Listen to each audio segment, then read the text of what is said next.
Test ক্রিকেটে অধিনায়ক হিসেবে নাজমুল শান্ত কিন্তু নিজের খেলাটা দেখাই দিছে ভাই। আপনারা যত কথাই বলেন, নাজমুল হোসেন শান্ত কিন্তু অধিনায়ক হিসেবে নিজের খেলাটা দেখাই দিছে। এখন আপনারা প্রশ্ন করতে পারেন যে কি খেলা দেখাইছে। আমি বলতেছি আপনাদেরকে, বিস্তারিত শুনলে বুঝতে পারবেন যে নাজমুল শান্ত কি খেলা দেখাইছে।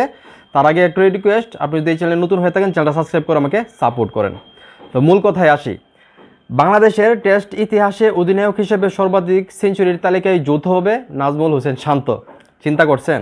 আরও শুনেন।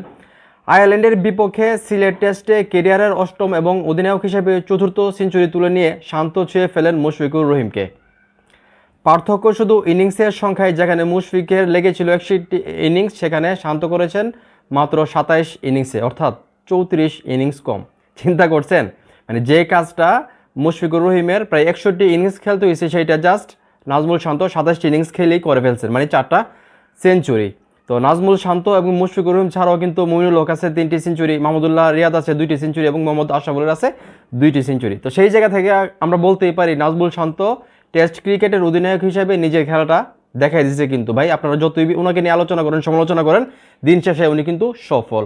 তো এখন এই মুহূর্তে যারা নাজমুল শান্তর ভক্ত আছেন বা হেটার্স আছেন, এই বিষয়টা আপনারা কীভাবে দেখতেছেন যে নাজমুল শান্ত মাত্র 27টা ইনিংস খেলেই 4টা সেঞ্চুরি করছে টেস্টের মধ্যে, এবং তাও মুশফিকুর রহিমকে ছুঁয়ে ফেলছে।